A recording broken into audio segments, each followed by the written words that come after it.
The automatic doors slid open as Ethan Bridges walked into his own store, wearing a faded jacket and cap pulled low over his eyes. No one knew he was the billionaire CEO of the entire chain. He stopped, his gaze sweeping across the sales floor when he saw her, Anna Vargas, standing behind the checkout counter, her left arm in a cast, a fresh black eye barely concealed by makeup, tears streaming down her face as she tried to scan items with her good hand. What Ethan discovered would force him to choose between protecting his cover and protecting her life. If you are enjoying this story, don't forget to hit that subscribe button, like the video, and comment where you are watching from. Your support helps us bring more powerful stories, and trust me, you won't want to miss them. Now, let's continue. The 42nd floor of the Peachtree Center Tower gleamed with morning sunlight streaming through floor-to-ceiling windows.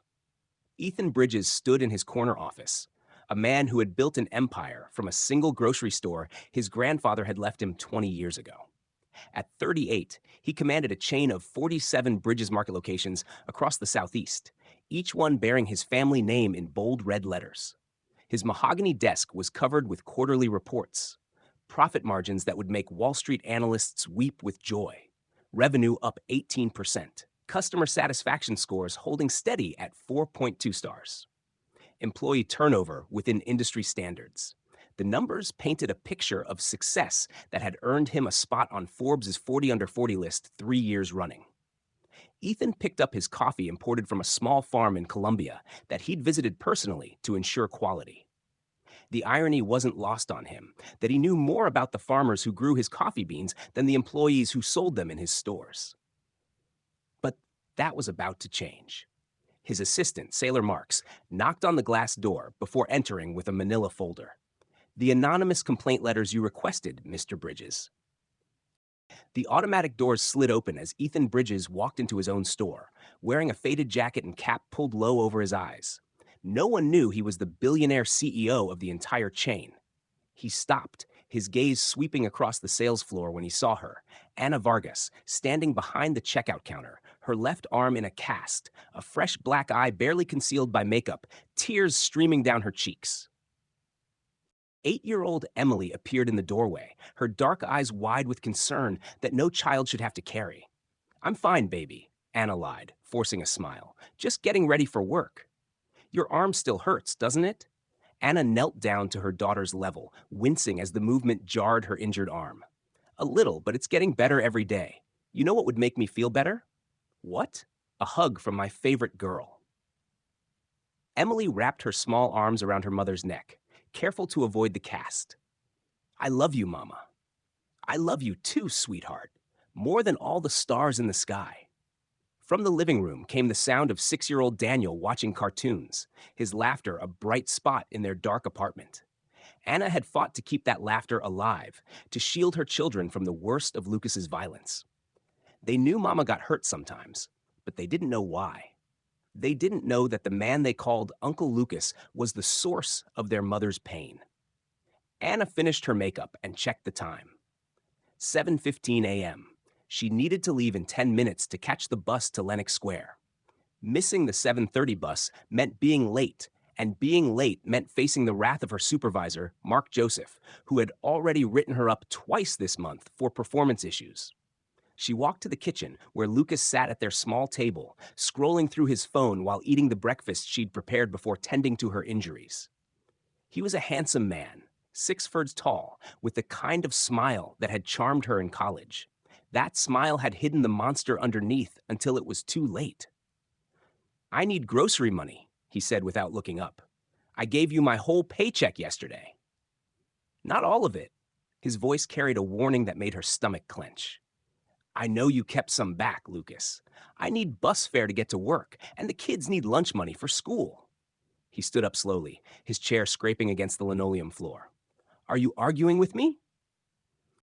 Anna's heart raced, but she forced herself to stay calm. "No, I'm just explaining." "You're explaining?" He stepped closer, and she instinctively backed against the counter. "After what happened Tuesday, you're still trying to explain things to me." "Please," she whispered, glancing toward the living room where her children were.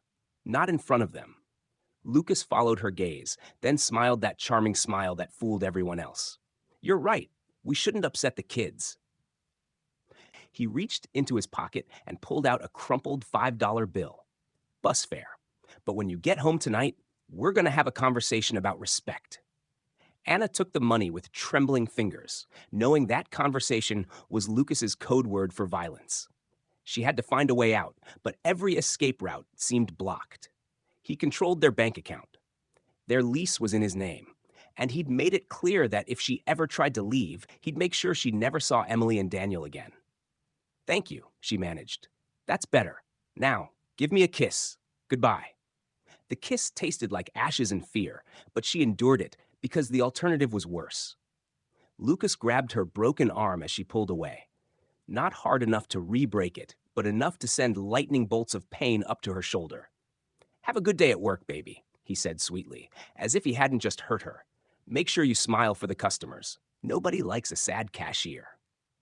Anna gathered her purse and jacket, kissed her children goodbye, and walked out into the November morning. The bus ride to Lenox Square took 45 minutes. 45 minutes of peace where Lucas couldn't reach her, couldn't hurt her, couldn't remind her of how trapped she was. She used the time to practice her customer service smile in the reflection of the bus window. Smile even though your arm throbs with every heartbeat. Smile even though you can barely see out of your left eye. Smile because this job is the only thing standing between your children and homelessness. Bridges Market number 23 was already bustling when she arrived at 8:25 a.m. The morning shift was in full swing with early shoppers grabbing coffee and pastries before work. Anna clocked in and took her position at Register 4, the same station she'd worked for the past 2 years. "You look terrible," said Grace Hendress, the cashier at Register 3. "Maybe you should go home." "I can't afford to go home," Anna replied, adjusting her name tag with her good hand. "That boyfriend of yours needs to learn how to treat a lady." Anna's smile faltered for just a moment. "I don't know what you mean." Grace gave her a look that said she knew exactly what was happening, but wouldn't push. In their world, everyone had problems, and survival meant minding your own business. The morning rush began, and Anna fell into the rhythm of scanning, bagging, smiling. Each customer interaction was a small performance, a chance to pretend she was just a normal woman with a normal life. Some customers noticed her cast and asked what happened. "Slipped on some ice," she'd say, the lie coming easier each time. But as the morning wore on, the pain in her arm intensified and the makeup covering her black eye began to wear thin. By 10 a.m., she was fighting back tears, praying she could make it through her 8-hour shift without breaking down completely. That's when the automatic doors slid open and a man in a faded jacket walked in. He looked like any other customer, maybe a construction worker or mechanic based on his clothes. But there was something different about the way he moved, the way his eyes took in everything around him. Ethan Bridges had arrived at his own store, and he was about to discover that all the profit margins in the world meant nothing if the people creating those profits were suffering in silence. The automatic doors of Bridges Market number 23 slid open with their familiar whoosh, and Ethan stepped inside, pulling his baseball cap lower over his eyes. The store smelled like fresh bread and floor cleaner, a combination he'd grown up with, but hadn't experienced from ground level in years. From his executive visits, everything always looked perfect. Polished floors, fully stocked shelves, smiling employees lined up to greet him. This was different. The first thing he noticed was the silence. Not the comfortable quiet of a well-run store, but the heavy silence of people afraid to speak. Employees moved like ghosts, heads down, avoiding eye contact with customers and each other. The energy felt wrong, like a guitar string wound too tight, ready to snap. Ethan approached the customer service desk, where a tired-looking man in his 50s sat behind a computer screen. His name tag read Lawson Pugh, customer service manager. "Excuse me," Ethan said, keeping his voice casual. "I'm here about the part-time position. I called yesterday." Lawson looked up with the expression of someone who'd given up caring about anything beyond his next break. "You're the new guy, Dan, right?" "That's right, Dan Mitchell." Ethan had chosen the fake name carefully, something forgettable and common. "Fill this out." Lawson handed him a clipboard with employment forms. "When you're done, I'll get Mark to show you around." "He's the floor supervisor." As Ethan filled out the paperwork with false information, he observed the store's rhythm. Customers moved through the aisles with purpose, but no joy. Employees restocked shelves mechanically, like robots programmed for efficiency, but not programmed to care. The whole place felt like it was holding its breath. Mitchell. A sharp voice cut through the air. Ethan looked up to see a man approaching, mid-30s, built like a linebacker, with a kind of swagger that screamed insecurity masked as authority. His name tag identified him as Mark Joseph, floor supervisor. "That's me," Ethan replied, standing up. Mark looked him up and down with obvious disdain. "You ever worked retail before?" "Some, mostly construction and warehouse work." "Well, this ain't a construction site. We have standards here. You show up on time, you do what you're told, and you keep your mouth shut. We don't need heroes or troublemakers, you understand?" Ethan nodded, biting back the urge to remind this man that he was speaking to the owner of the entire chain. "Understood." "Good. You'll be working register backup and floor support. When it gets busy, you help bag groceries and carry out heavy items. When it's slow, you stock shelves and clean. Your trainer today is Anna." Mark pointed toward Register 4, where Ethan saw her for the first time. Anna Vargas stood behind the checkout counter, and Ethan's breath caught in his throat.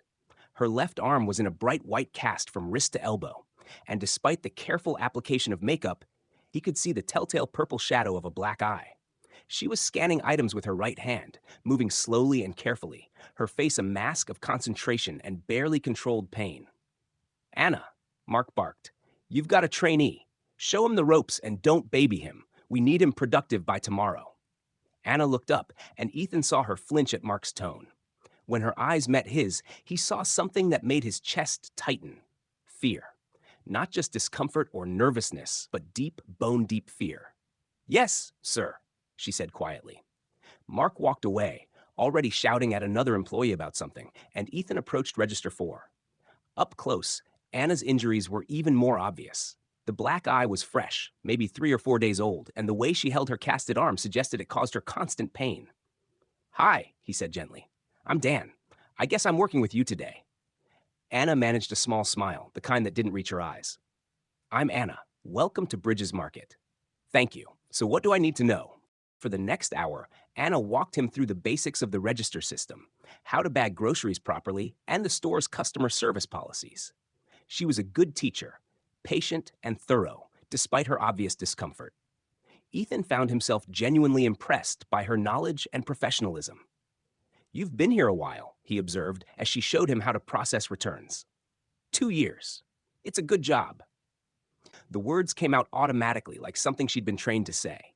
Even with Ethan gestured vaguely toward her cast, Anna's face went rigid. "I fell down some stairs at home. Clumsy me." Another automatic response delivered with the practiced ease of someone who's told the lie many times. Ethan didn't push, but he filed the information away.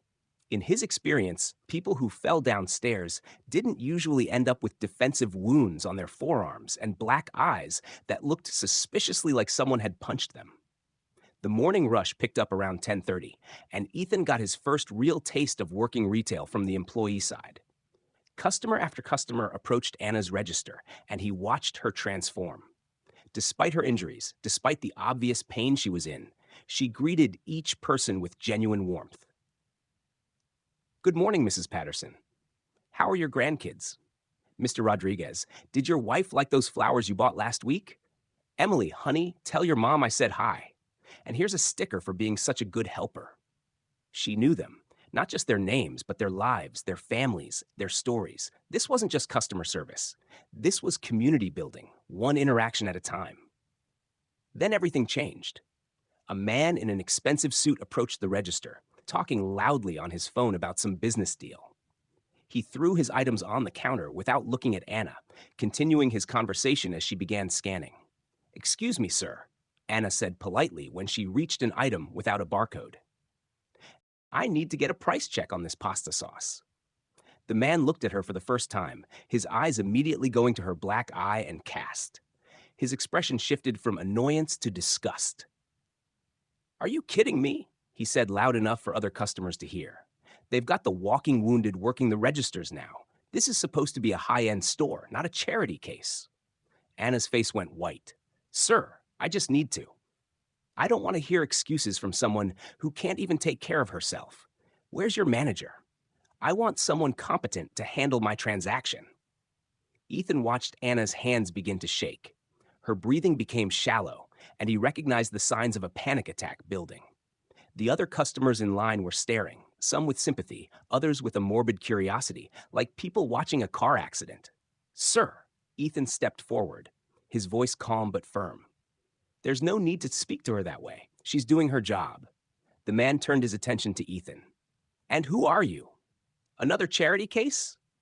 "I'm someone who believes in treating people with respect." "Respect?" The man laughed harshly. "Look at her. She's obviously involved in something unsavory, probably drugs or gangs. I don't want people like that handling my food." That's when Anna broke. The panic attack hit her like a freight train. She gasped for air, her good hand clutching the counter as her legs threatened to give out. The customer's words had triggered something deep and primal, a fear response that went beyond embarrassment or professional humiliation. "I can't," she whispered, tears streaming down her face. "I can't do this." Ethan moved without thinking. He stepped behind the register, gently guiding Anna to a chair that Grace had quickly brought over from the next station. "Breathe," he told her quietly. "Just breathe in through your nose, out through your mouth." To the customer, he said, "I'll finish your transaction, sir." "I don't want either of you touching my groceries," the man snapped. "Then I suggest you shop somewhere else," Ethan replied, his voice carrying an authority that made the man step back. Mark appeared as if summoned by the commotion. "What's going on here?" "Your employee is having some kind of breakdown," the customer complained. "This is completely unprofessional." Mark's face darkened as he looked at Anna, who was still struggling to breathe normally. "Anna, what did I tell you about keeping it together?" "It wasn't her fault," Ethan said quickly. "This gentleman was being inappropriate." "I don't care whose fault it is," Mark snapped. "Anna, you're done for the day. Go home, please." Anna managed to say through her tears, "I need the hours. I can't afford." "You should have thought about that before you made a scene. Clock out now." Ethan watched Anna's face crumble. Losing a day's pay was clearly a catastrophe for her, but she had no choice. She stood on shaky legs, gathered her purse, and walked toward the employee break room to clock out. The customer, apparently satisfied that he'd caused enough damage, left without buying anything. The other customers in line dispersed, some shaking their heads in sympathy, others just wanting to avoid the drama. "And you, Mark," Ethan turned to him. "Mind your own business. You're here to work, not play hero." "Understood," Ethan replied. But his mind was racing. As he watched Anna disappear into the back of the store, he realized that the anonymous letters had been right. Someone was being pushed to the breaking point, and he just witnessed it firsthand. But this wasn't about poor management or workplace stress. This was about something much darker, much more personal. The woman who had just been humiliated and sent home without pay wasn't just an employee having a bad day. She was someone living in fear. Someone whose injuries told a story that had nothing to do with falling downstairs. And for the first time in his privileged life, Ethan Bridges understood that all the money and power in the world meant nothing if you didn't use it to protect the people who needed protection most. He had a choice to make. He could maintain his cover, gather more information, and handle this through proper corporate channels. Or he could follow his instincts and find out what was really happening to Anna Vargas. The decision would change both their lives forever. The employee break room smelled like microwave leftovers and desperation. Ethan found Anna sitting at a small table in the corner, staring at her time card with the kind of devastation that comes from watching your lifeline slip away. Her good hand trembled as she calculated the hours she just lost. "Hey," he said softly, not wanting to startle her. "Are you okay?" Anna looked up, her eyes red and swollen. "I'm fine, just tired." It was the same automatic response she'd given about her injuries, but Ethan could see through it now. Nothing about this woman was fine. "That customer was way out of line," he said, sitting across from her. "What he said to you was completely inappropriate." "It doesn't matter." Anna's voice was flat, defeated. "Mark was right. I made a scene. I embarrassed the store. You had a panic attack because someone was cruel to you. That's not your fault." Anna shook her head, gathering her purse. You don't understand. I can't afford to lose this job. I have 2 kids and this is all I have. She stood to leave, but Ethan gently touched her arm. She flinched so violently that she nearly fell backward, her face going white with terror.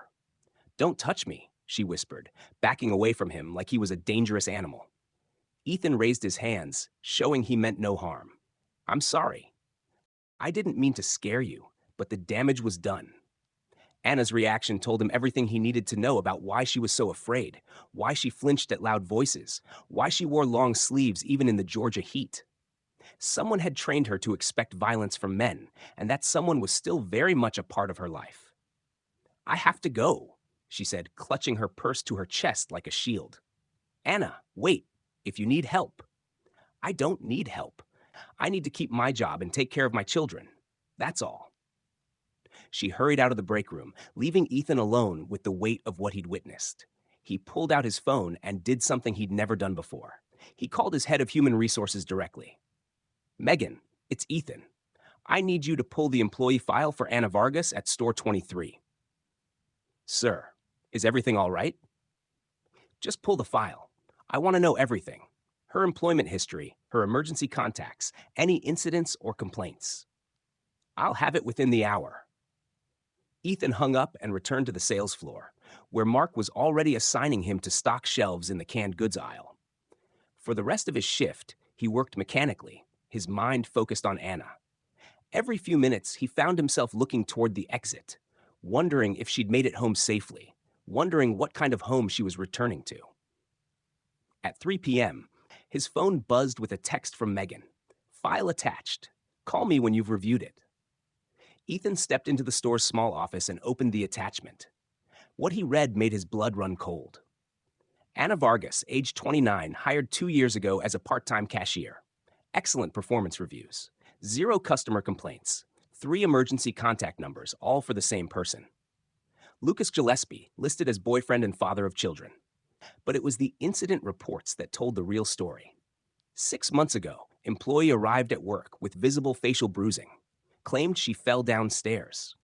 Offered company health insurance assistance, which she declined 4 months ago. Employee called in sick for 3 consecutive days. Returned to work with arm in sling. Stated she had fallen off a ladder while cleaning gutters 2 months ago. Employee appeared distressed during shift. Supervisor noted she seemed afraid to go home. Employee denied any problems when questioned last month. Employee's boyfriend came to store during her shift. Loud argument in parking lot observed by customers. Employee very upset afterward but refused to discuss incident. The pattern was clear and it made Ethan sick to his stomach. Anna wasn't clumsy. She wasn't accident prone. She was being systematically abused by the man who was supposed to love and protect her, and everyone at the store knew it but felt powerless to help. The next morning, Ethan arrived at work early, hoping to catch Anna before her shift started. He found her in the parking lot, sitting in an old Honda Civic with a cracked windshield, talking on her phone. Even from a distance, he could see the tension in her shoulders. The way she kept looking around as if expecting danger. He approached carefully, not wanting to startle her again. When she saw him coming, she quickly ended her call and got out of the car. Good morning, he said. How are you feeling today? Better. Thank you for asking. The bruise around her eye had darkened overnight, and she'd applied even more makeup to try to hide it. Listen, about yesterday, I wanted to apologize if I overstepped. I just hate seeing people treated badly. Anna studied his face as if trying to determine whether he was genuine or had some hidden agenda. You don't know me. Why do you care? It was a fair question, and Ethan struggled with how to answer it without revealing his identity. I guess I was raised to believe that we should look out for each other, especially when someone's going through a hard time. I'm not going through a hard time, she said automatically. Anna, I've seen the way you flinch when people raise their voices. I've seen how you hold your arm like it's causing you constant pain. And yesterday, when I accidentally touched you, you looked at me like you thought I was going to hit you. Her face went pale. You don't know what you're talking about. Maybe not, but I know what fear looks like, and you're scared of something or someone. For a moment, her carefully constructed walls wavered. He saw the exhausted woman underneath, the one who was tired of pretending everything was fine when her world was falling apart. Even if that were true, she said quietly, there's nothing anyone can do about it. Some situations don't have easy solutions. There are always solutions. Sometimes we just need help finding them. Anna shook her head. You don't understand. I have children, two beautiful babies who depend on me. I can't take risks with their safety. What about your safety? Don't you matter too? The question seemed to catch her off guard. She stared at him for a long moment, and he could see her struggling with an answer. I matter as much as I need to matter to take care of them, she said finally. That's enough. Before Ethan could respond, a black pickup truck pulled into the parking lot with squealing tires. Anna's entire body went rigid, and the color drained from her face. Oh no, she whispered. He's not supposed to be here. The truck parked directly behind Anna's car, blocking her in. A man got out, tall and muscular with the kind of swagger that screamed aggression. This had to be Lucas Gillespie. Anna, he called out, his voice carrying across the parking lot. We need to talk. I have to go to work, she called back, but her voice shook. Work can wait. Get over here now. Ethan watched Anna's face transform. The woman who had been cautiously opening up to him disappeared, replaced by someone who looked like a frightened animal caught in a trap. I should go, she whispered to Ethan. You don't have to go anywhere you don't want to go. You don't understand. If I don't go, he'll make a scene. He'll embarrass me in front of my coworkers. I could lose my job. Anna? Lucas's voice was getting louder, more aggressive. Don't make me come over there. Other employees were starting to arrive for their shifts, and Ethan could see them watching the drama unfold. Some looked concerned, others just wanted to avoid getting involved. Please, Anna said to Ethan, just pretend you don't know me. Don't get involved in this. I can't do that. You have to. You don't know what he's capable of. But it was too late. Lucas was already walking toward them, his face dark with anger. As he got closer, Ethan could see the man's eyes, cold and calculating, the eyes of someone who enjoyed having power over others. Who's this? Lucas asked, looking Ethan up and down with obvious disdain. Just a coworker, Anna said quickly. Dan, this is Lucas. Lucas, this is Dan. He's new. Lucas stepped closer to Ethan, invading his personal space in a classic intimidation move. You seem awfully interested in my girlfriend, Dan. We were just talking about work, Ethan replied calmly, though every instinct told him to step back. Is that right? Lucas's smile was cold and predatory. Well, here's some free advice, new guy. Anna's got enough problems without adding workplace drama to the mix. Maybe you should focus on your own business. Maybe you should treat her with more respect, Ethan said before he could stop himself. The words hung in the air like a challenge. Lucas's face darkened, and Anna made a small sound of distress. Excuse me? Lucas stepped even closer. Did you just tell me how to treat my woman? I told you to treat her with respect. That shouldn't be controversial. Dan, please, Anna whispered, but Ethan couldn't back down now. You know what I think? Lucas said, his voice dropping to a dangerous whisper. I think you need to learn to mind your own business before you get hurt. Is that a threat? It's friendly advice, from one man to another. The tension in the parking lot was thick enough to cut. Other employees had stopped to watch, and Ethan could see Mark approaching from the store entrance. Everything okay out here? Mark called out.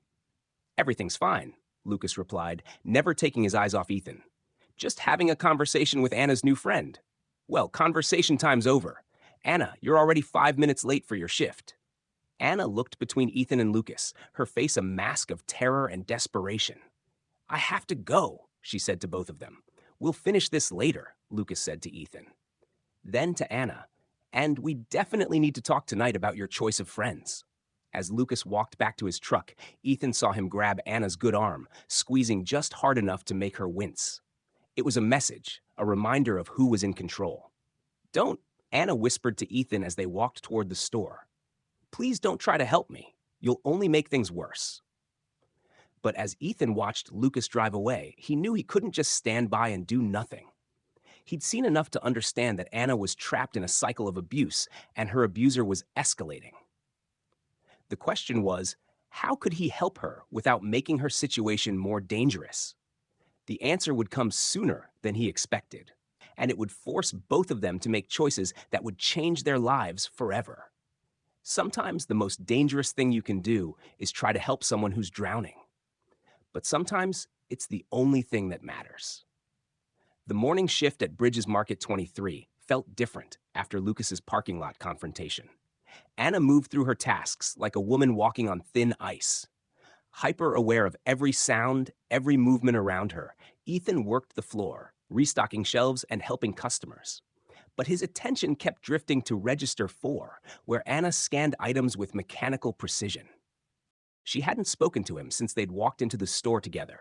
Every time their eyes met, she looked away quickly, as if even acknowledging his existence might bring more trouble down on her head. At 11:30 a.m., the mall's security alarm began blaring.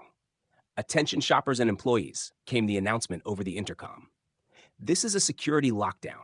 Please remain calm and stay where you are until further notice. All exits are temporarily sealed for your safety." Ethan looked around the store as customers began murmuring nervously. Mark appeared from the office, his radio crackling with chatter from mall security. "What's going on?" asked Grace from Register 3. "Armed robbery at the jewelry store," Mark announced. "Suspects are still in the mall. Nobody in or out until they catch them." The automatic doors had already locked, their sensors disabled. Customers gathered in small groups, some calling family members, others just waiting anxiously. The employees continued working, but the atmosphere was tense. "How long do these things usually last?" Ethan asked Lawson. "Could be 20 minutes, could be 2 hours. Depends on whether they find the guys." Ethan glanced at Anna, who had gone pale at the announcement. She was gripping the edge of her register counter with her good hand, her breathing shallow. "You okay?" he asked, approaching her station. "I need to call my kids," she said, her voice tight with panic. "They get out of school at 3. If I'm not there, I'm sure this will be over by then. You don't understand. Lucas picks them up when I can't. And after this morning, after what you said to him," she trailed off, but Ethan could fill in the blanks. Lucas would take his anger at Ethan out on Anna and possibly the children. "Can you call someone else?" "A neighbor, maybe?" Anna shook her head. "He doesn't let me have other people's numbers. Says I don't need friends when I have him."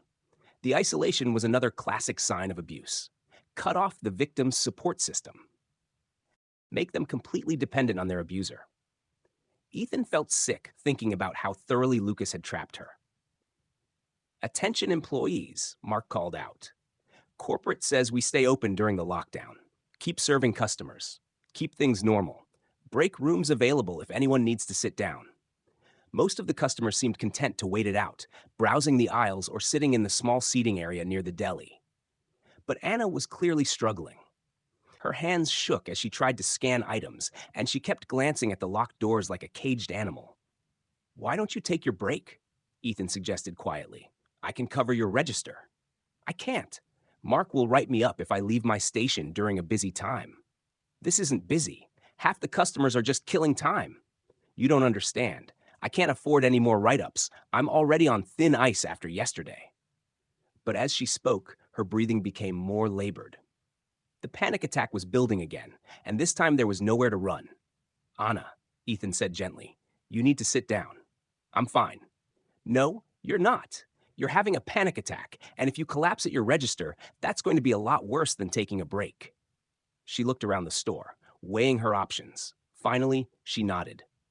"Just for a few minutes." The break room was empty except for them. Anna sat heavily in one of the plastic chairs, her head in her hands. "I can't breathe," she whispered. "Yes, you can. Look at me." Ethan knelt in front of her chair. "Breathe with me. In for 4 counts, hold for 4, out for 4. They breathed together for several minutes until her color returned and her hands stopped shaking. "Thank you," she said quietly. "You don't have to thank me. Are you feeling better?" "A little. It's just being trapped like this. It reminds me of..." She stopped herself. "Reminds you of what?" Anna was quiet for a long moment, staring at her hands. When she spoke, her voice was barely above a whisper. "I'm really sorry to hear you're processing this. If you ever need to talk or need support, I'm here. I'm just a cashier with a history of accidents. There are resources, shelters, legal aid.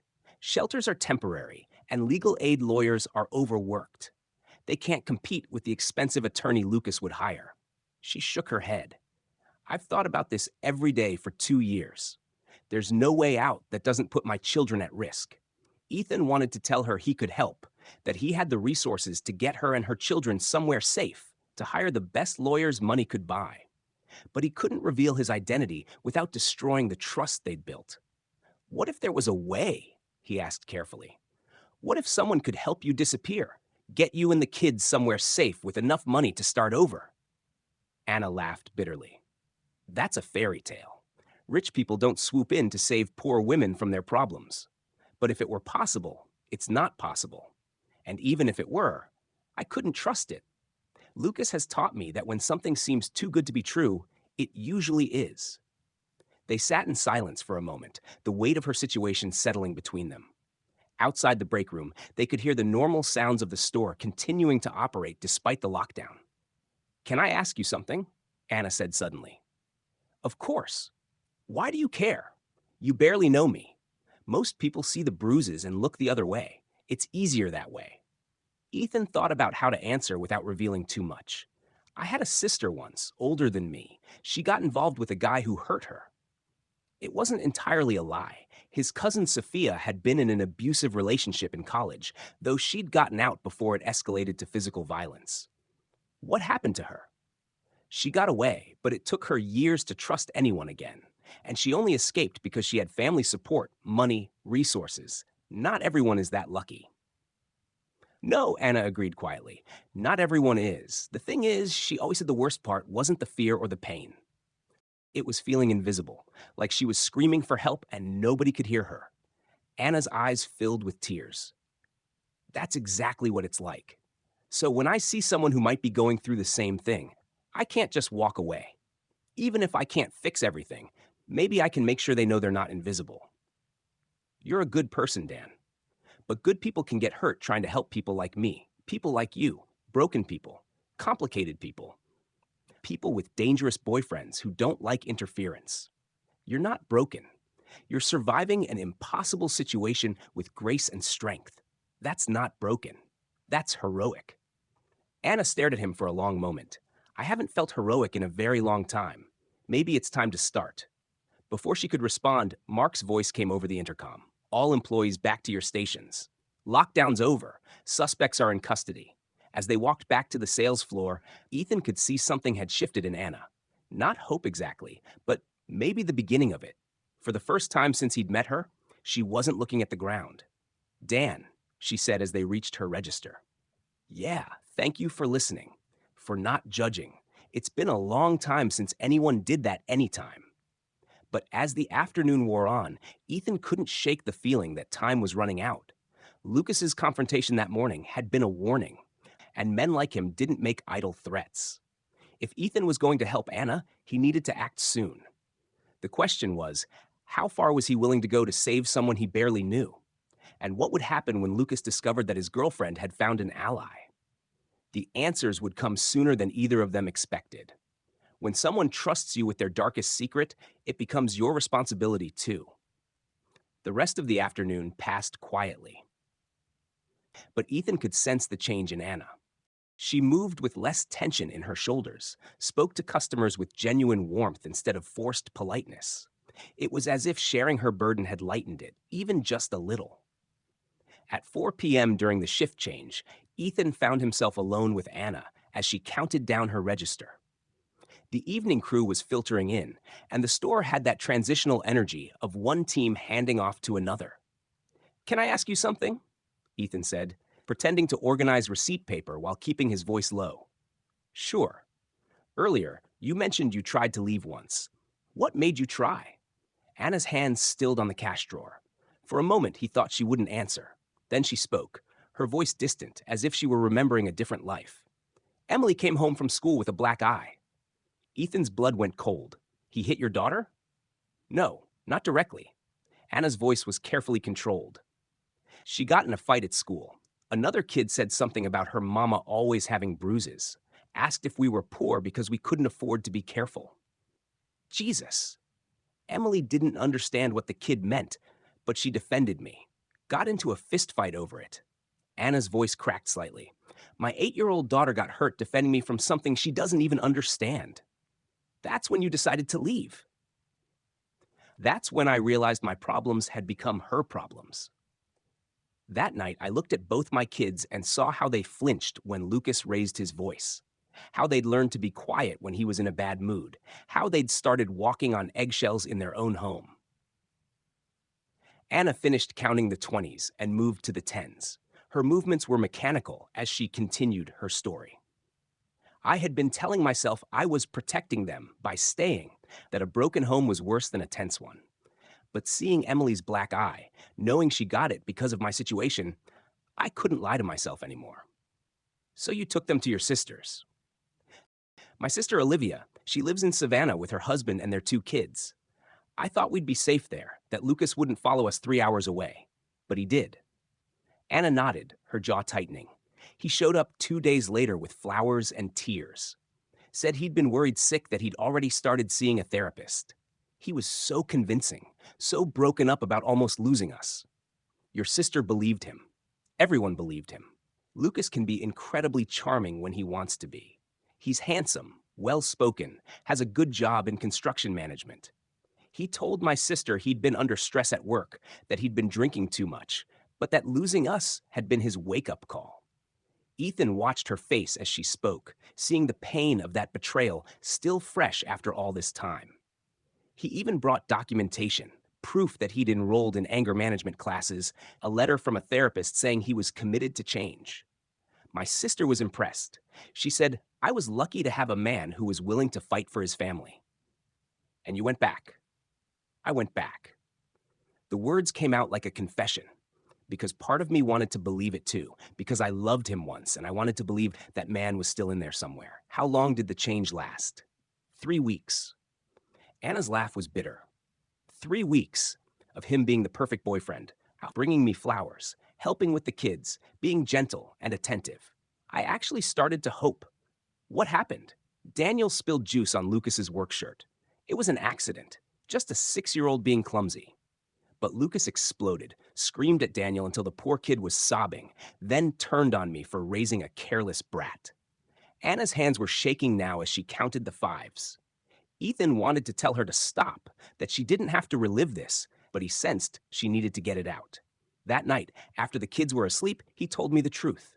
The anger management classes were fake. The therapist's letter was from a friend of his who owed him a favor. The whole thing had been an elaborate performance to get us back. Why go to all that trouble? Why not just let you go? Because it wasn't about love. It was about control. He said I belonged to him, that I didn't get to make decisions about leaving, that if I ever tried again, he'd make sure I lost the kids permanently. How could he do that? Anna set down the money and looked directly at Ethan. He documented everything. Every time I called in sick because of injuries he'd given me. Every time I was late because I was covering bruises with makeup. Every time I seemed unstable or unreliable at work. But those were because of what he did to you. Try proving that in court. He's never been arrested, never been charged with anything. I have no police reports, no hospital records that mention domestic violence, just a pattern of accidents and clumsiness that could easily be explained by drug use or mental illness. The picture was becoming clearer, and it was more horrifying than Ethan had imagined. Lucas wasn't just an abuser. He was a calculating predator who had systematically destroyed Anna's credibility while building his own. He also has money, Anna continued. His construction company does well, and he saved up specifically for this. He's told me exactly how it would go. He'd hire a good lawyer, paint me as an unstable single mother who can't hold down a job or take care of herself, let alone 2 children. What about your work record here? You're clearly a good employee. Am I? I've been written up multiple times for attendance issues. I've had panic attacks in front of customers. Yesterday, I had to leave early because I couldn't handle the stress. On paper, I look exactly like the kind of person who shouldn't have custody of children. Ethan felt sick. Every system that should have protected Anna had been turned against her. Her workplace, the legal system, even her own family had become weapons in Lucas's hands. There's something else, Anna said quietly.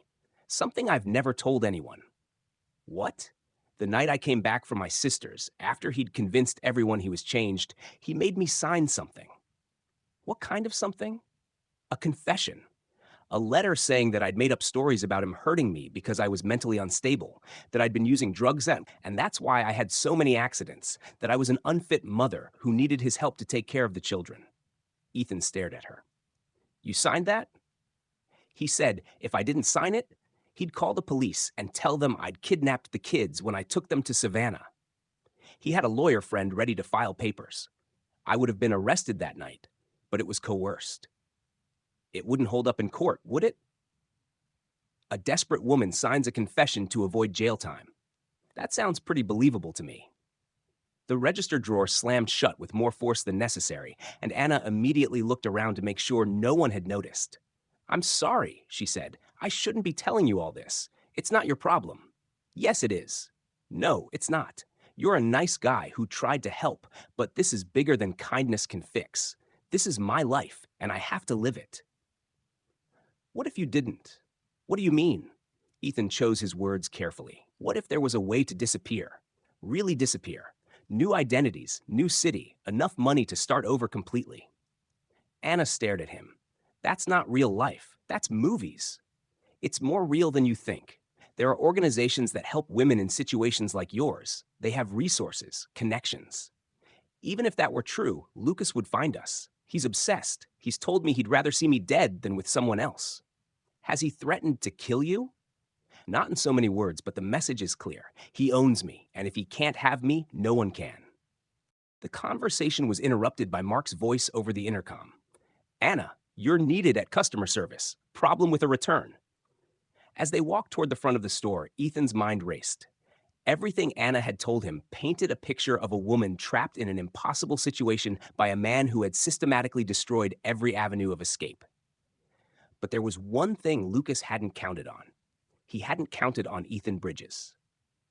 Anna, Ethan said as they reached the customer service desk, I want you to think about something. What? You said rich people don't swoop in to save poor women from their problems.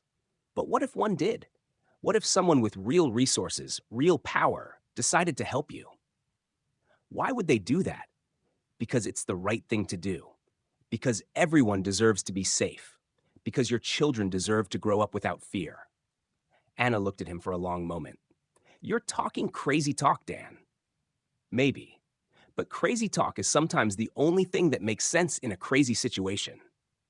Before she could respond, an angry customer approached the desk, waving a receipt and demanding to speak to a manager. Anna slipped into professional mode, but Ethan could see her thinking about what he'd said.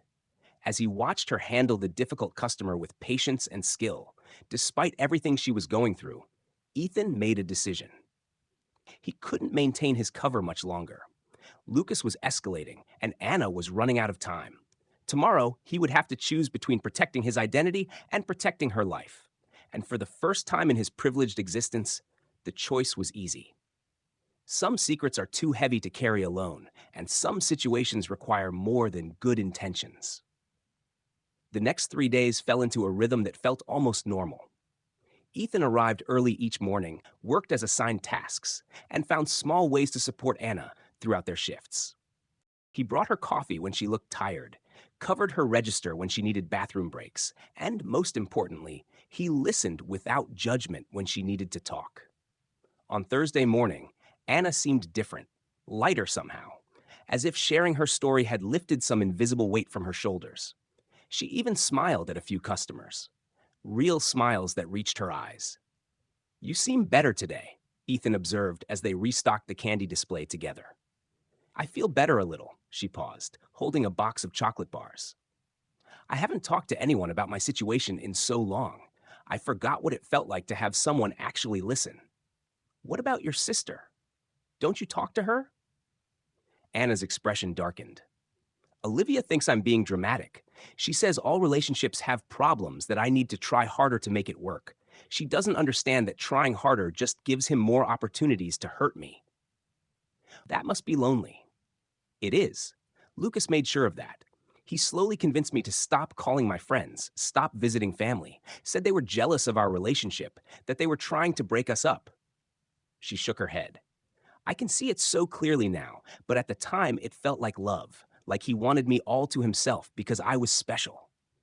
Isolation is a classic control tactic. It's not your fault for not recognizing it. How do you know so much about this stuff? Ethan had to think quickly. I did some reading after what happened with my sister. Wanted to understand the warning signs. It wasn't entirely a lie. After his cousin Sophia's experience, he had educated himself about domestic violence. He just hadn't expected that knowledge to become so personally relevant. Tell me about your kids, he said, changing the subject to something that might bring her joy. Anna's face immediately brightened. Emily is 8, and she's so smart it scares me sometimes. She reads at a high school level and asks questions about everything. She wants to be a scientist when she grows up. What kind of scientist changes every week? Last week it was marine biology because she saw a documentary about dolphins. This week it's astronomy because her teacher showed them pictures from the space telescope. And Daniel. Daniel is 6, and he's my little artist. He draws constantly, pictures of our family, imaginary creatures, elaborate battle scenes between good guys and bad guys. Her smile faltered slightly. In his drawings, the good guys always win. That sounds like a healthy way for a kid to process the world. I hope so. I worry about what they're absorbing, what they're learning about relationships by watching Lucas and me. What do you tell them about your injuries? That Mama is clumsy, that I fell down or walked into a door or slipped in the shower. They're starting to ask more questions, though. Emily especially, she's too smart to keep believing the accident story much longer. They worked in comfortable silence for a few minutes, arranging the candy display with practiced efficiency. The store was quiet, the mid-morning lull between the breakfast rush and lunch crowd. Can I ask you something personal? Anna said suddenly. Sure. Are you married? Do you have kids? Ethan hesitated. His real life included neither marriage nor children, just a series of relationships that had ended when women realized he was more committed to his business than to them. But Dan Mitchell, the persona he'd created, needed a different story. No wife, no kids. Came close once, but it didn't work out. What happened? She said I worked too much, that I cared more about my job than about her. She wasn't wrong. It was closer to the truth than he'd intended. His last serious relationship had ended exactly that way, with accusations that he was married to his company instead of to her. Do you regret it? Sometimes, especially when I see families like yours, kids who love their mom so much, they draw pictures to make her feel better. Anna smiled sadly. They're the only reason I keep going some days. When everything else feels hopeless, I look at them and remember that I have to be strong. They need me. They're lucky to have you. I don't always feel like a good mother. Good mothers don't let their children live in fear. Good mothers do whatever it takes to survive so their children have a chance at a better life. That's exactly what you're doing. Is it, though? Or am I just making excuses for being too scared to leave? It was a question that clearly haunted her, and Ethan could see the guilt eating away at her self-worth. Anna, you're not scared. You're smart. You've calculated the risks, and right now staying feels safer than leaving. That's not cowardice. That's survival. But what if I'm wrong? What if staying is actually more dangerous? What do you mean? Anna glanced around to make sure they weren't being overheard, then lowered her voice. He's getting worse, more violent, more unpredictable. Last week he threw a plate at the wall because dinner was 5 minutes late. The kids were terrified. Has he ever hurt them directly? Not yet, but I can see him thinking about it sometimes. When Daniel is being loud or when Emily asks too many questions, there's this look in his eyes like he's considering it. That's escalation. It means the situation is becoming more dangerous, not less. I know. That's what scares me. I keep thinking maybe I should try to leave again. But then I remember what happened last time. How he found us. How he convinced everyone I was the problem. What if this time was different? What if you had help? What kind of help? Ethan was walking a tightrope. He wanted to offer her real assistance, but he couldn't reveal his identity without destroying the trust they'd built. There are organizations, domestic violence shelters, legal aid societies, victim advocates, people who understand what you're going through and know how to help. I've looked into that. The waiting lists are months long, and most shelters can only house families for 30 days. What happens after that? There are transitional housing programs, job training, financial assistance, all of which require paperwork, documentation, proof of abuse, and all of which Lucas could challenge in court with his expensive lawyers. She was right, and they both knew it. The system was designed to help, but it was also overwhelmed and underfunded. For someone in Anna's situation with an abuser who had systematically destroyed her credibility, traditional resources might not be enough. What if money wasn't an issue? Ethan asked carefully, what if you had enough resources to disappear completely? New identities, new city, enough money to start over. Anna stopped arranging candy and stared at him. Why do you keep talking about this fantasy scenario? It's not real. But if it were real, if someone offered you that kind of help, would you take it? Of course I would. But Dan, that's not how the world works. Rich people don't just decide to save random cashiers from their problems. Some do. Name one. Ethan couldn't, at least not without revealing who he was. But he could plant seeds, make her think about possibilities she dismissed as impossible. There are anonymous donors who fund domestic violence programs, wealthy people who've been touched by this issue somehow and want to help. Even if that were true, how would they find me? How would they know I need help? Maybe they wouldn't find you. Maybe you'd find them. What does that mean? Before Ethan could answer, his phone buzzed with a text message. He glanced at it and felt his blood run cold. The message was from an unknown number. Tell your girlfriend to stay away from my woman or you'll both regret it. Lucas had somehow gotten his phone number. Everything okay? Anna asked, noticing his expression. Yeah, just work stuff. He deleted the message, but his mind was racing. How had Lucas gotten his number? Had he been watching them following Anna to work? Dan, you look pale. What's wrong? Nothing. I just remembered I need to make a phone call. He excused himself and stepped into the store's small office, closing the door behind him. His hands shook as he called his head of security. Atlas, it's Ethan. I need you to run a background check on someone. Lucas Gillespie works in construction management in Atlanta. Sir, is everything all right? You sound stressed. Just run the check. I need to know everything about this guy. Criminal history, financial records, employment history, everything. I'll have it within the hour. Ethan hung up and stared at his phone. The text message was a clear escalation, a sign that Lucas was feeling threatened by Ethan's friendship with Anna, which meant the situation was about to get much more dangerous. When he returned to the sales floor, Anna was helping a customer, but she kept glancing at him with concern. He tried to act normal, but his mind was elsewhere, calculating risks and options. The truth was becoming unavoidable. He couldn't protect Anna as Dan Mitchell, part-time employee. He had resources, power, connections that could help her, but only if he revealed who he really was. The question was, would she trust him when she learned he'd been lying to her from the beginning, or would she see his deception as just another form of manipulation? As the afternoon wore on, Ethan realized he was running out of time to find out. Lucas's text message was a warning, and men like him didn't make idle threats. Tomorrow, everything would change. The only question was whether it would change for the better or for the worse. Sometimes the people who need help most are the hardest to help. Friday morning arrived with an ominous weight that Ethan felt the moment he woke up. The background check on Lucas Gillespie had arrived in his email at 2 a.m., and what he'd read had kept him awake for the rest of the night. Lucas wasn't just an abuser. He was a predator with a pattern. 2 previous girlfriends had filed restraining orders against him, both of which had mysteriously been dropped after the women moved out of state. A former coworker had accused him of harassment, but the complaint had been withdrawn after she suddenly quit her job. There were no convictions, no official record of violence.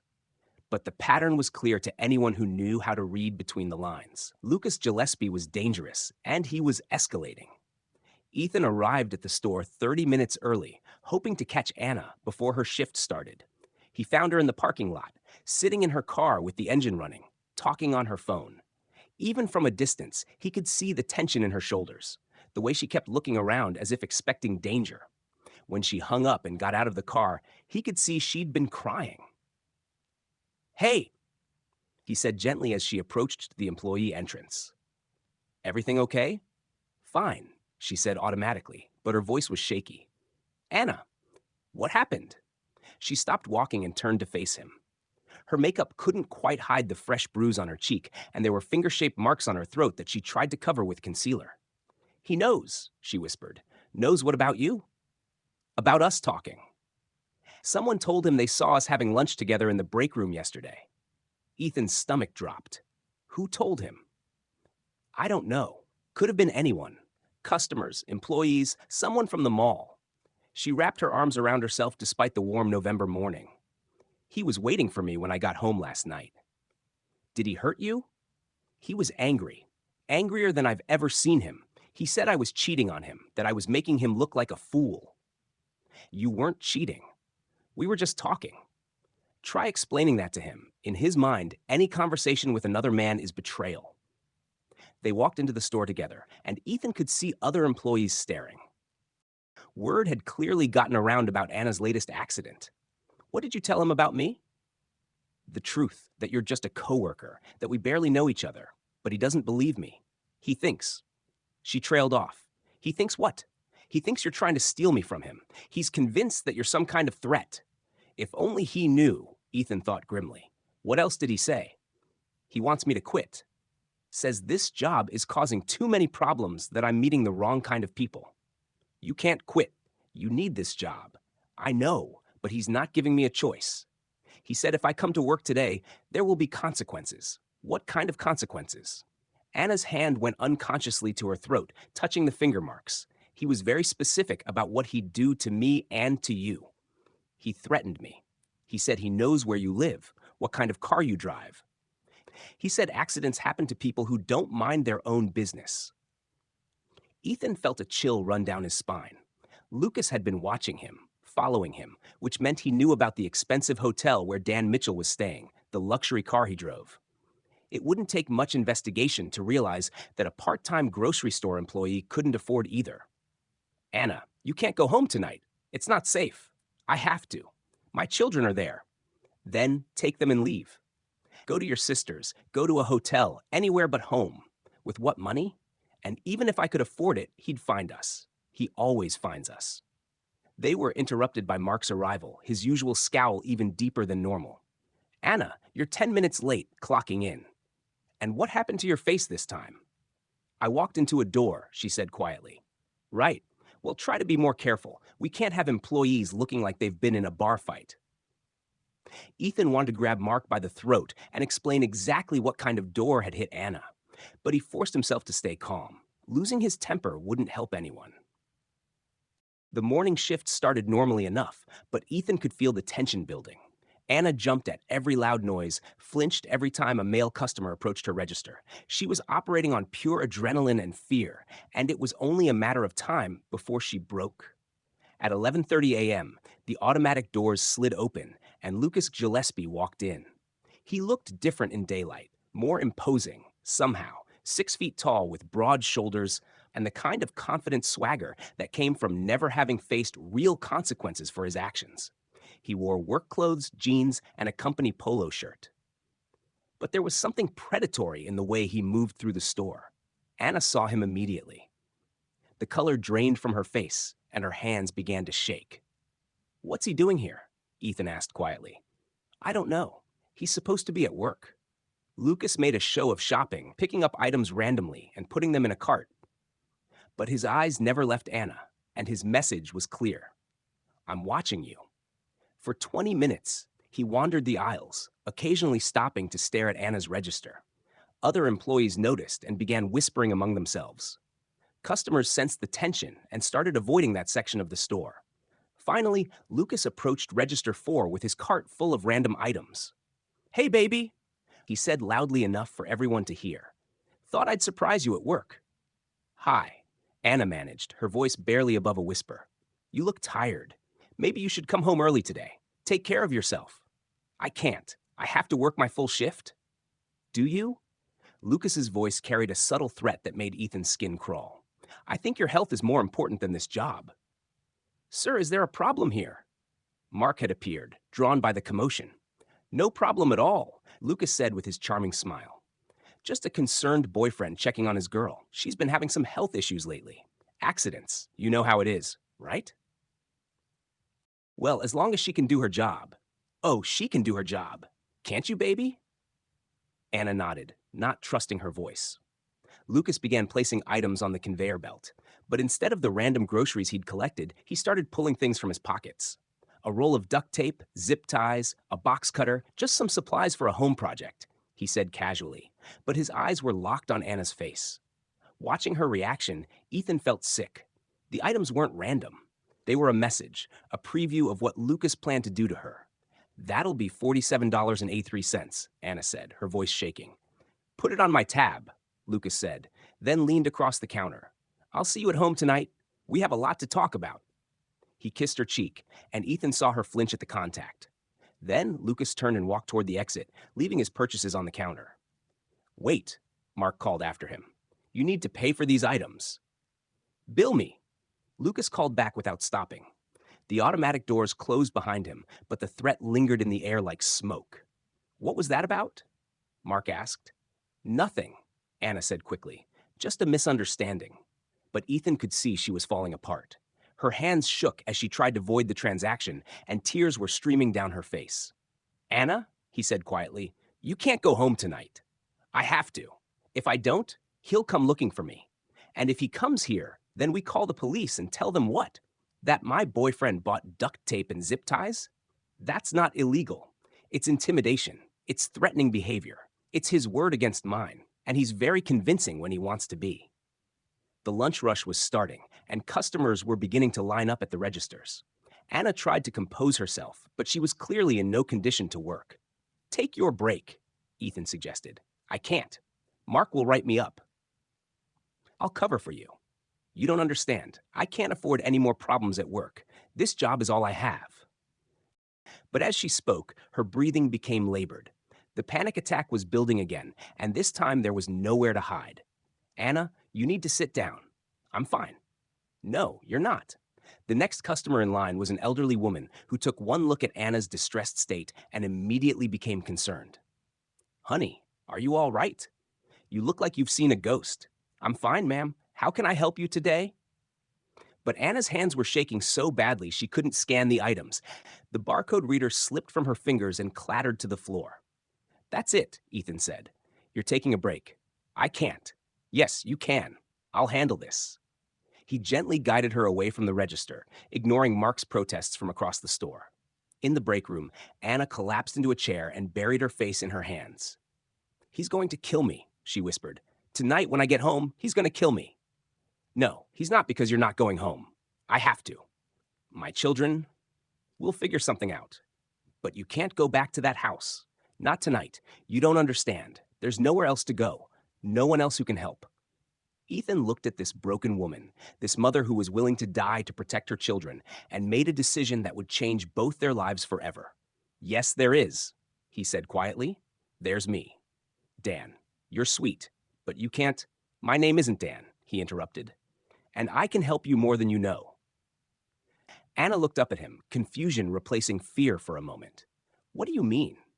Ethan took a deep breath. It was time to tell the truth, even if it meant losing her trust forever. My name is Ethan Bridges. I own this store. I own this entire chain, and I'm going to make sure you and your children are safe, no matter what it takes. The silence that followed was deafening. Anna stared at him as if he just told her he was from another planet. That's not possible, she whispered. It's true. I came here undercover because of anonymous complaints about employee mistreatment. I never expected to find. He gestured helplessly. You're lying. I'm not. And I can prove it. But before he could say anything else, the break room door burst open and Mark stormed in. What the hell is going on, Anna? You've got customers waiting, and you're back here having another breakdown. She's done for the day, Ethan said, standing up. Who asked you? You're just a part-time employee. You don't get to make decisions about... Actually, I do. Ethan pulled out his phone and showed Mark's contact information. Call corporate. Ask them who Ethan Bridges is. Mark's face went white as he read the screen. That's impossible. I'm the owner of this company, and you're fired. The words hung in the air like a thunderclap. Anna stared at Ethan with a mixture of shock, betrayal, and something that might have been hope. You lied to me, she whispered. Yes, but everything else was real. My concern for you, my desire to help, all of that was real. Why should I believe you? Because, Ethan said, pulling out his wallet and showing her his real ID, I'm about to risk everything I've built to keep you safe. Outside the break room, they could hear Mark on the phone, his voice rising as he tried to explain the situation to someone at corporate. But Ethan's attention was focused entirely on Anna, waiting to see if she would trust him with her life. The next few minutes would determine whether his revelation would save her or destroy the fragile bond they'd built. Sometimes, the truth is the most dangerous thing you can offer someone. When have you had to choose between honesty and safety? The break room felt like it had shrunk to the size of a closet. Anna stared at Ethan's driver's license, her eyes moving between the photo and his face as if she couldn't quite process what she was seeing. Ethan Bridges, she read aloud, CEO Bridges Market Corporation. Yes, you're really him. Got it. If you need help with the next part or anything else, just let me know. Got it. Would you like to explore this scene more or develop it further? When he hung up, Anna was staring at him with a mixture of awe and terror. You just did that. You just made one phone call and arranged protection for my children. Yes. How? Money talks. Influence opens doors. And when you tell people that children are in danger, they tend to listen. But what if you're wrong? What if this just makes everything worse? How could it be worse? Anna, you told me yourself that you think he's going to kill you tonight. At least if I go home, I know where he is. I know what to expect. This is chaos. Ethan could see the fear in her eyes, and he realized that for someone who had lived under Lucas's control for so long, the unknown was more terrifying than the familiar danger. I know this is scary. I know you don't trust me right now, but I'm asking you to take a leap of faith. Why should I? Because the alternative is going home to a man who bought duct tape and zip ties and told you there would be consequences for talking to me. Before Anna could respond, there was a commotion outside the break room. Raised voices, the sound of someone arguing with the store employees. Where is she? The voice was unmistakably Lucas's, and it was getting closer. Anna went white. He's here. He's not supposed to be here. Stay calm, Ethan said, but his own heart was racing. The break room door burst open, and Lucas filled the doorway. His face was flushed with anger, and there was something wild in his eyes that made Ethan's blood run cold. There you are, Lucas said, his voice deceptively calm. I've been looking for you. I'm at work, Anna said, backing away from him. You can't be here, can't I? I'm a paying customer. I have every right to be here. Sir, you need to leave, Ethan said, stepping between Lucas and Anna. Lucas's attention shifted to him, and Ethan saw recognition flicker in his eyes. Well, if it isn't the hero, I've been doing some research on you, Dan. Very interesting what I found. I don't know what you're talking about. Don't you see? I followed you to your hotel last night. Fancy place, expensive car. Made me curious about what kind of construction worker can afford the Four Seasons. Ethan's stomach dropped. Lucas knew. So I did a little digging, made some calls, and you know what I discovered? There is no Dan Mitchell working construction in Atlanta, but there is an Ethan Bridges who owns this whole chain of stores. Lucas, please. Anna said, just leave. We can talk at home. Oh, we'll definitely talk at home.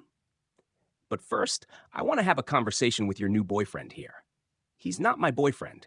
He's just what? Just a billionaire who's been playing dress up to get close to you. You think I'm stupid, Anna? You think I don't know what's going on here? Nothing's going on, Anna said desperately. I swear nothing happened between us. Maybe not yet, but he's been filling your head with ideas, hasn't he? Making you think you're too good for me.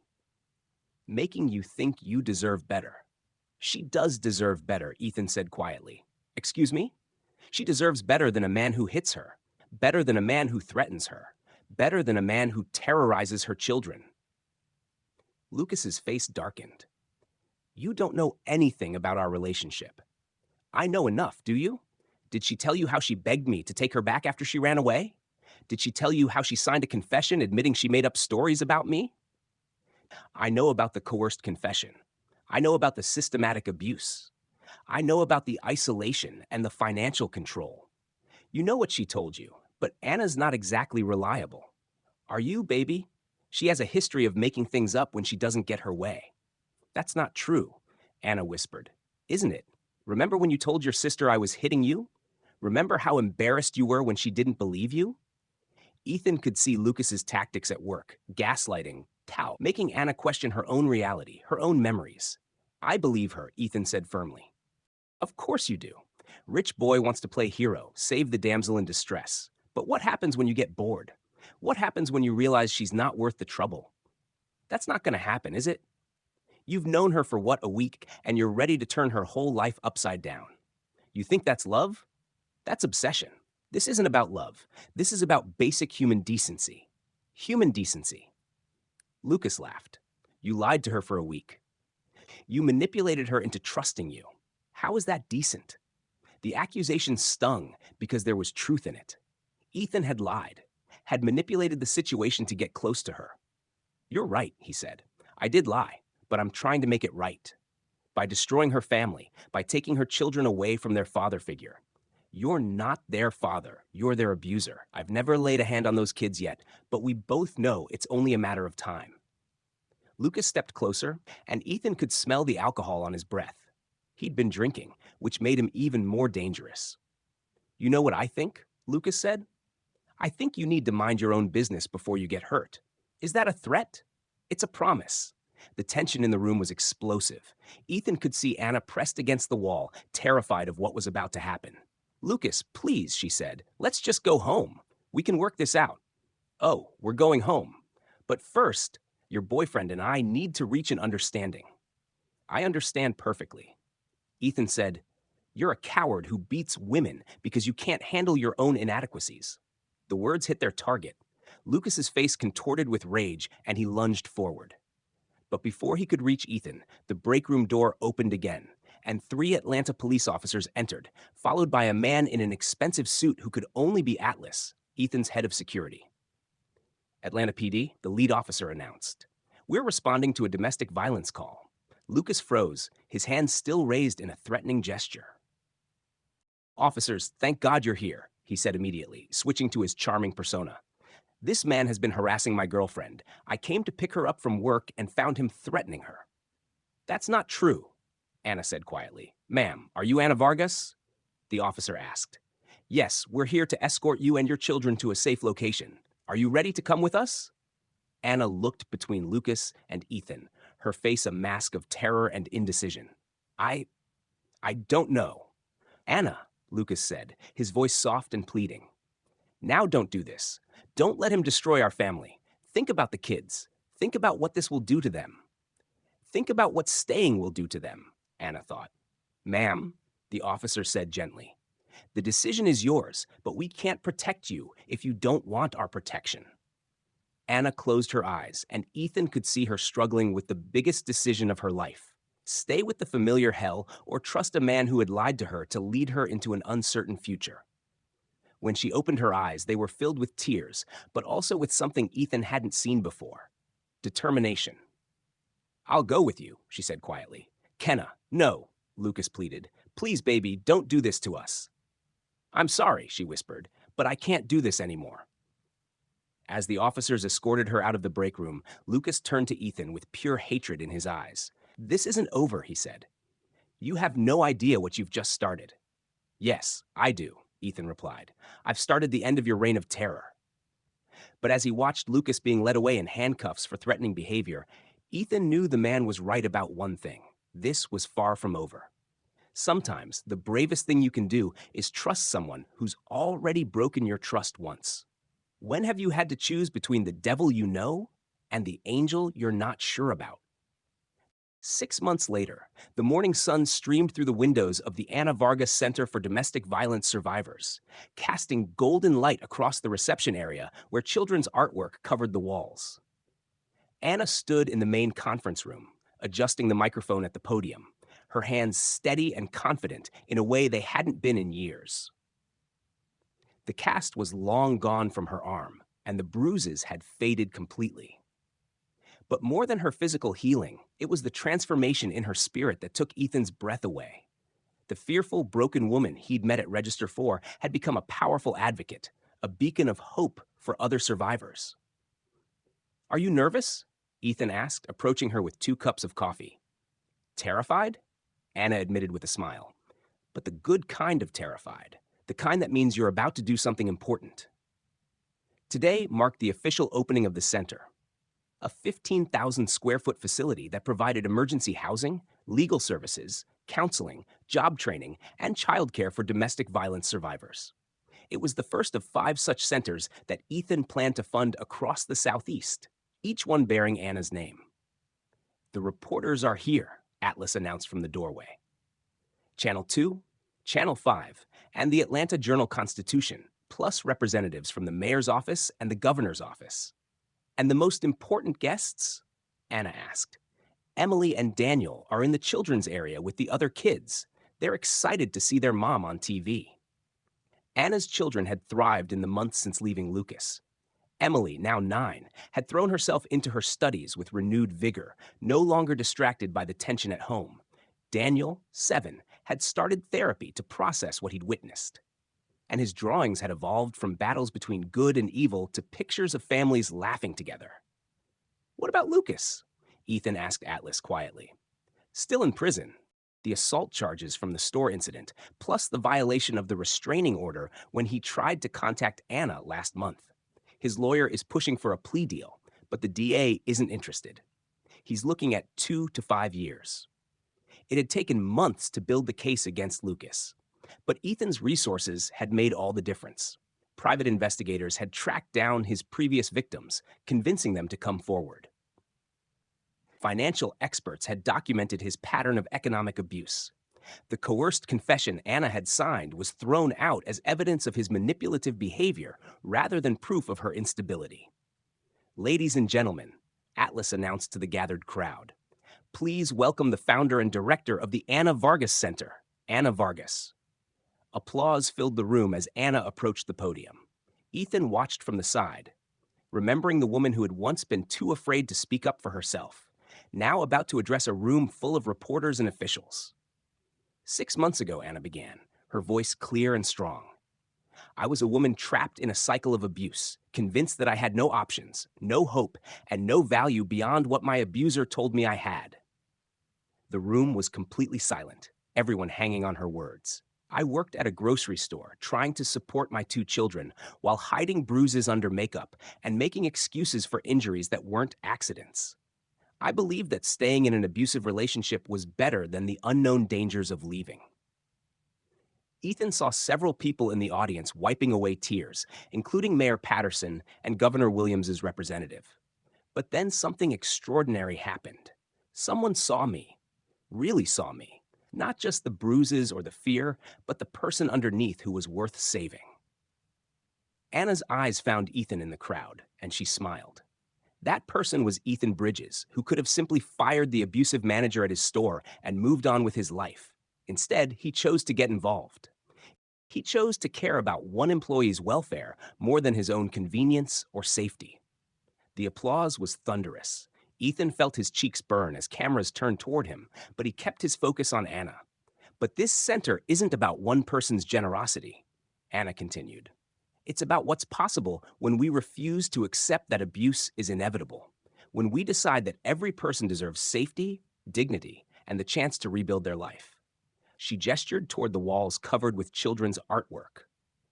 "These pictures were drawn by children who are learning that home should be a place of safety, not fear, that adults can be trusted to protect them, not hurt them, that their voices matter and their feelings are valid." In the audience, Ethan spotted several women he recognized from the support groups Anna had been running. Survivors who had found the courage to leave their abusers, mothers who were rebuilding their lives with their children. "The Anna Vargas Center will provide emergency housing for up to 20 families at a time," Anna explained. "But more than that, we'll provide hope. Job training so women can achieve financial independence, legal services so they can navigate the complex process of leaving safely, counseling for both mothers and children to heal from trauma, and most importantly, a community of people who understand that leaving an abuser is not a single decision, but a process that requires support every step of the way." The questions from reporters came fast and focused. "Ms. Vargas, what would you say to women who are currently in abusive relationships but feel they can't leave?" "I would say that you're not alone, and you're not crazy, and it's not your fault. The voice in your head telling you that you deserve this, that you can't do better, that no one will believe you. That's not your voice. That's your abuser's voice. Your real voice is the one that brought you this far, that kept you alive, that protected your children. Trust that voice. Bridges, what inspired you to make such a significant financial commitment to this cause? Ethan stepped forward to the microphone. I learned that you can have all the success in the world, but if you're not using it to help people who need help, then what's the point? Anna taught me that true leadership isn't about profit margins or market share. It's about seeing the people behind the numbers and making sure they're okay. Miss Vargas, what's next for you personally? Anna smiled, and Ethan saw the confidence that had grown in her over the past months. I'm starting college in the fall, social work degree. I want to become a licensed therapist so I can help other survivors heal from trauma. And I'm writing a book about my experience, hoping it might help other women recognize the signs of abuse and find the courage to seek help. After the press conference, as the crowd began to disperse, Ethan found Anna in the children's area, watching Emily help younger kids with an art project while Daniel demonstrated his latest drawing technique. How does it feel? He asked. Surreal. 6 months ago, I was convinced my life was over. Now I'm running a center that will help hundreds of families. You earned this, every bit of it. We earned it. I couldn't have done any of this without you. You could have. Maybe it would have taken longer. Maybe the path would have been different. But you would have found a way. You're stronger than you know. Emily ran over to them, her face glowing with pride. Mama, I saw you on the TV in the lobby. You look like a movie star. Did I? Well, you look like a movie star every day, baby girl. Daniel joined them, holding up his latest drawing. It showed a large building with children playing outside while adults watched protectively from nearby. It's the new center, he explained. See, everyone is safe and happy. It's beautiful, sweetheart, Anna said, kneeling down to hug both her children. As Ethan watched this family that had been broken by violence and rebuilt by love, he thought about the journey that had brought them all here, the anonymous letters that had led him to go undercover, the moment he'd first seen Anna crying at her register, the choice to reveal his identity and risk everything to help her. Or Ian. Anna's voice brought him back to the present. Yeah, thank you for seeing me when I couldn't see myself. For believing I was worth saving when I didn't believe it myself. Thank you for trusting me despite every reason not to. For taking that leap of faith. What's next for you? More undercover missions? Ethan laughed. I think I'll stick to being myself from now on, but I am planning to expand this program. 5 more centers in the next 2 years, each one staffed by survivors who've been trained as advocates. And personally, any plans to settle down, start a family? It was a question Ethan had been asking himself lately. His relationship with Anna had remained strictly professional and supportive, both of them understanding that she needed time to heal and rediscover who she was outside of an abusive relationship. But he'd found himself thinking more about what it would mean to build a life with someone, to be part of a family. Maybe someday, he said, when I find someone who challenges me to be better than I am. Anna smiled knowingly. I think you might be surprised by what's right in front of you. Before he could ask what she meant, Atlas appeared with a clipboard full of paperwork that needed Ethan's attention. As he dealt with the administrative details of opening the center, Ethan reflected on how much his life had changed. 6 months ago, he'd been a successful but disconnected CEO who measured his worth in profit margins and market share. Today, he was part of something bigger than himself, something that would outlast any business success. The Bridges market chain had implemented new policies to support employees in crisis. Every store now had a trained advocate on staff, and the company provided emergency financial assistance and counseling services. Employee satisfaction scores had reached all-time highs, and turnover had dropped significantly.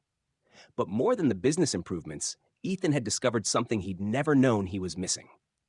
Purpose beyond profit, success measured in lives changed rather than dollars earned. As the sun set over Atlanta, casting long shadows across the center's playground, where children played safely while their mothers attended support group meetings, Ethan knew he'd found his true calling. Sometimes the people we save end up saving us right back. And sometimes the most successful thing you can do with your life is use it to lift up someone else's. The Anna Vargas Center would help thousands of families in the years to come. But its first success story was already complete. A woman who had learned she was worth saving, and a man who had learned that true wealth comes from the lives you touch, not the money you make.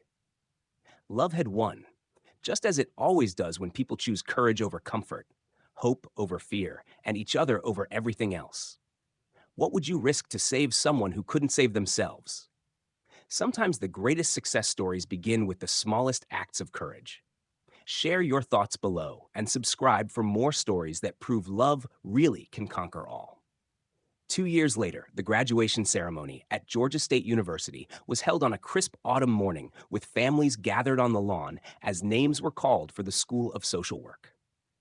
When Anna Vargas, Master of Social Work, summa cum laude, echoed across the campus, the cheers from her section were the loudest of the day. Ethan applauded from the third row, sitting next to Emily and Daniel, who held a banner they'd made that read, "Our mom is amazing."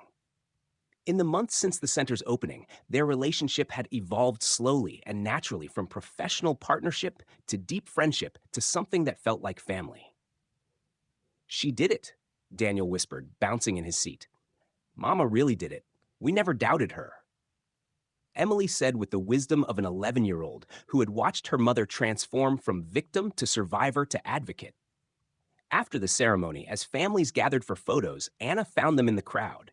She wore her cap and gown with pride. But more importantly, she wore the confidence of someone who had reclaimed her life completely. "Dr. Vargas," Ethan said with a grin, "has a nice ring to it." "Not quite yet. I still have to finish my dissertation, but close enough." "What's the topic again?" "Economic abuse as a barrier to leaving. How financial empowerment programs can break the cycle of domestic violence." She smiled. "Turns out my experience was pretty good research material." The Anna Vargas Center had become a model for domestic violence programs across the country. In 2 years, it had helped over 300 families escape abusive situations with a 94% success rate for women who completed the full program. The job training component had an 89% employment rate, and the legal services division had won custody cases for 78% of the mothers who sought help. Speaking of the center, Anna said, "I have some news. Good news. I hope the best." The Department of Health and Human Services wants to fund a national expansion, 25 centers across the country, all using our model. That's incredible. And they want me to head the national program. Dr. Anna Vargas, National Director of the Bridges Vargas Family Safety Initiative. Ethan felt his chest swell with pride. "You're going to change the world. We're going to change the world. This is still a partnership." Remember, over the past 2 years, their partnership had indeed flourished. Ethan had stepped back from day-to-day operations of Bridges Market, appointing a new CEO while he focused on the foundation work. The company had thrived under new leadership that prioritized employee welfare, and the domestic violence support programs had been adopted by dozens of other corporations. "There's something else," Anna said, her voice softer now. "Something personal." "What's that?" "Olivia called yesterday, my sister. She wanted to apologize." This was significant. Anna's relationship with her sister had been one of the casualties of her abusive relationship with Lucas. Olivia's refusal to believe Anna's claims about abuse had created a rift that had lasted years. What did she say? That she'd been reading about the center following the news coverage. She said she finally understood what I was trying to tell her back then. She wants to rebuild our relationship. How do you feel about that? Hopeful. Cautious, but hopeful. She's my only family besides the kids. I'd like them to know their aunt. And Lucas? Anna's expression hardened slightly. Sentenced to 4 years. He'll be eligible for parole in 18 months, but his lawyer says the parole board is unlikely to grant it given the pattern of escalation. The other women who came forward, their testimony was powerful. The case against Lucas had ultimately included testimony from 5 previous victims, creating an undeniable pattern of abuse. 2 of them had been helped by the Sense legal team to file their own charges, and both had won significant settlements that helped them rebuild their lives. What about Mark? Fired from 3 jobs in 2 years. Turns out his management style didn't work anywhere else either. Last I heard, he was working at a call center. The investigation into Mark's management had revealed systematic harassment of vulnerable employees across multiple stores. The company had implemented new training programs and oversight procedures to prevent similar situations and the other employees from the store. Grace got promoted to assistant manager. Marcus is in college now studying business management. He wants to open his own store someday. Lawson retired early with a nice severance package. As they talked, Emily and Daniel ran ahead to the car, their energy infectious. Watching them, Ethan marveled at how resilient children could be when given safety and stability. "They're amazing kids," he said. "They are, and they adore you. The feeling is mutual." They walked in comfortable silence for a moment, the weight of unspoken feelings hanging between them. "Ethan," Anna said finally, "can I ask you something always? What are we doing here? I mean, what is this between us?" It was the question they'd been dancing around for months. Their relationship had remained carefully professional, both understanding that Anna needed time to heal and discover who she was outside of an abusive relationship. But lately, the boundaries had been blurring. "I don't know," Ethan admitted. "What do you want it to be?" "I want it to be real. I want it to be honest. I want it to be built on choice, not rescue or gratitude or trauma bonding." "Is that what you think this is?" "I think it started that way. You saved me, and I was grateful. But somewhere along the way, it became something else." "What did it become?" Anna stopped walking and turned to face him. "Love. Real love. The kind that sees all of someone's flaws and chooses them anyway. The kind that makes you want to be better. Not because you have to, but because you want to." Ethan felt his heart skip a beat. "Anna, I know it's complicated. I know there are power dynamics and public perception issues and a million reasons why it might not work. But I also know that I've spent 2 years learning who I am when I'm not afraid. And the person I am loves you." "I love you too," Ethan said without hesitation. "I have for months. I just didn't want to pressure you or make you feel like you owed me anything. I don't owe you anything, but I choose you if you'll have me." Instead of answering with words, Ethan kissed her. It was their first real kiss, soft and tentative and full of promise. "You gross," Daniel called from the car, making them both laugh. "Get used to it, buddy," Emily said with the authority of an older sister. They've been making googly eyes at each other for months. As they drove home to the house Ethan had bought for Anna and the children, a real home with a yard and a garden and rooms for everyone, Anna reflected on the journey that had brought them here. 2 years ago, she'd been a broken woman, convinced she had no value beyond what her abuser told her she had. Today, she was a graduate student, a program director, a published author. Her book, Invisible Chains, A Survivor's Guide to Recognizing and Escaping Emotional Abuse, had become a bestseller and, most importantly, a woman who knew her own worth. "What are you thinking about?" Ethan asked, noticing her contemplative mood. "Just all of it. How different everything is now." "Any regrets?" "Only one." "What's that?" "I wish I could go back and tell that scared woman at the register that everything was going to be okay, that she was stronger than she knew, that help was coming, that her children would grow up safe and happy." "I think she knew." Ethan said, deep down, "I think she knew she was worth saving. She just needed someone else to see it too." As they pulled into the driveway of their home, Anna saw the future stretching out before them. A future where domestic violence survivors had real resources and support, where children grew up understanding that love should never hurt, where a woman who had once been invisible had become a voice for thousands of others. The Anna Vargas Center was just the beginning. The national program would help tens of thousands of families. The policy changes they'd advocated for were being implemented across the country. The cultural conversation about domestic violence was shifting, thanks in part to Anna's willingness to share her story. But beyond all the public success, there was a family built on love and choice, and the radical belief that everyone deserves safety and dignity, and the chance to write their own story. As they walked into their house together, Emily and Daniel racing ahead to start homework. Ethan and Anna following hand in hand, it was clear that some stories don't end with happily ever after. They end with happily ever after, and then they change the world. Sometimes the most powerful thing you can do is transform your pain into purpose, your survival into service, and your healing into hope for others. Thank you for staying with me until the very end of this incredible journey. If this story touched your heart, wait until you see what's coming next. It's even more powerful and inspiring than you can imagine. So don't go anywhere. Click on that video showing on your screen right now to dive into another amazing story that will absolutely blow your mind. Trust me, you won't regret.